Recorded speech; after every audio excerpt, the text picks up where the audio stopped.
Hi guys, তোমরা সবাই কেমন আছো? আশা করি সবাই খুব ভালো আছো আর আমিও খুব ভালো আছি, সুস্থ আছি। পাইল.বিজয় চ্যানেলে আবারও সবাইকে স্বাগত নতুন একটি ব্লগের সঙ্গে।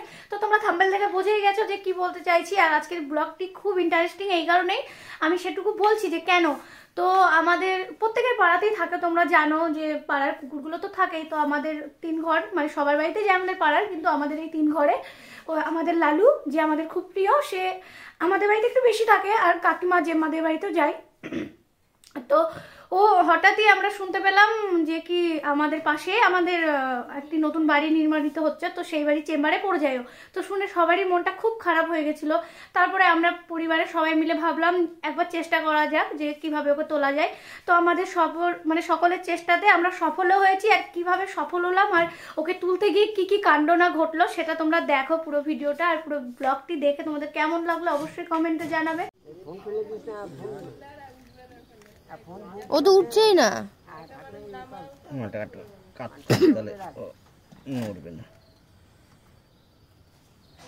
দড়িও খুব ভালো দড়ি, চায়না থেকে নিয়ে আসা হয়েছে। ঠান্ডার মধ্যে বিশাল কাঁপছে।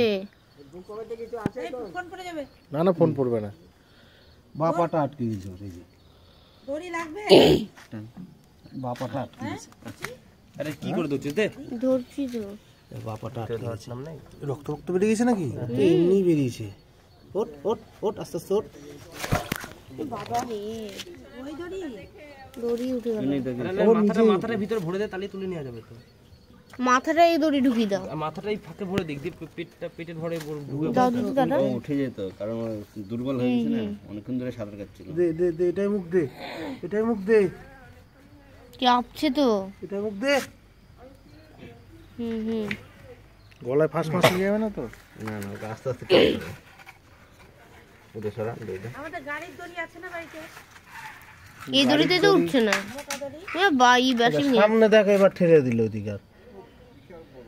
পিছনে বসে পড়লো তো বাচ্চা। আরে কাঁপছে তো।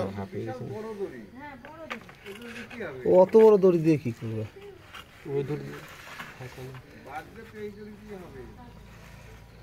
ও তো পিছিয়ে পড়ছে। এই যে এইটা দিয়ে গুত্তা দিয়ে এইধারে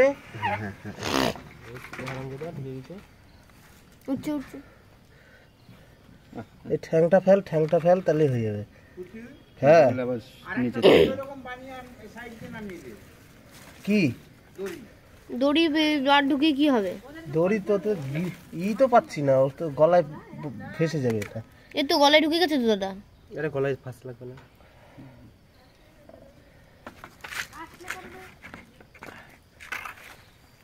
একটা দড়ি কামড়ে নিক না। আরে এমন ফুটো যে নিচেও তো নামা যাবে না। না না, আটকে যাবে, কামড়ে দিবে। এখন ধরতে গেলে কামড়ে দিবে, বিশ্বাস নেই, নাহলে ঠ্যাং ধরে তোলা যেত।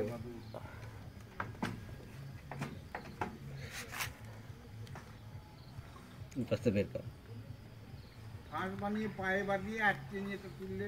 দাঁড়াও। হ্যাঁ দাঁড়া, এই নড়বি না। দুইটা পড়ে গেল তো নাকি? না তো ধরতো ভাই। হ্যাঁ, আস্তে আস্তে টান, নড়বি না। জোরটা নেই, ও উঠবে তো টানবে। না না, নড়বি না। হ্যাঁ তুই দে, আমি ধরছি। তুই নিচে নাম, তুই নেমে যা, উপরে যাবে, সাবধানে নাম। হ্যাঁ সৌতদা, তুই এদিক দিয়ে আলো মার, আমি এধারে যাই। আমি পড়লে ও শেষ, আমিও শেষ।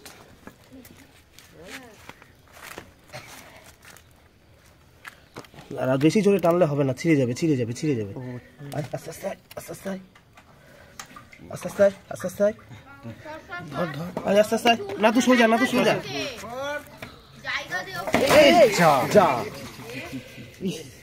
মা লাগলো না। আরে কামড় দিয়ে দিবে ওর গায়ে হাত দিলে।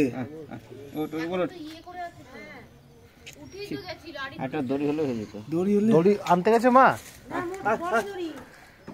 ওই দড়ি নিয়ে আসো, বড় দড়ি নিয়ে আসো।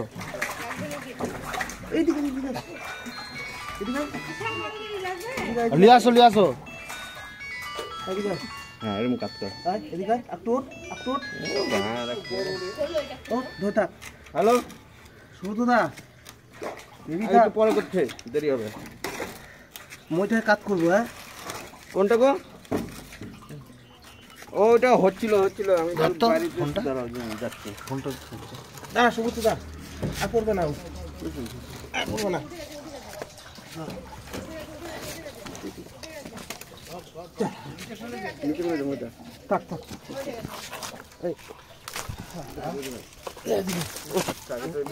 अरे ছি ছি ছি গায়ের মধ্যে ঝেড়ে দিল হারামজাদা।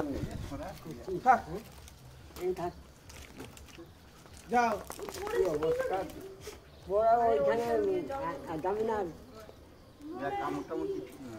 না না, কামড় দেয়নি।